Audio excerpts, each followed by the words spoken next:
Hi everyone, this is the Pool Hygiene Doctor, and on location today I'm going to show you how to operate a Jandy valve. The Jandy valve is this two-way valve in front of the motor. Right now is pointing off to the main drain. So right now if we were sucking, it would only come from the skimmer. Conversely, if we turned it all the way around, the skimmer is now off. What I'd recommend is that you keep it halfway so there's water coming in from both ports. As it travels up to the motor, we have another Jandy valve here that is off because it was shutting off the pool sweep. If you wanted the pool sweep to be on, you would turn it full speed here, but I recommend half and half this way.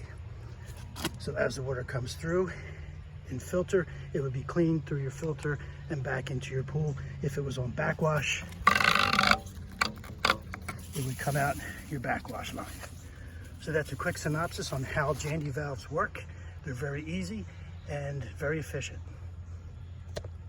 If you found this information helpful and would like to keep your pool healthy, then drown the like button and subscribe. Don't forget to hit the notification bell so you don't miss any further content. Thanks for listening to the Pool Hygiene Doctor, and I'll see you at the pool.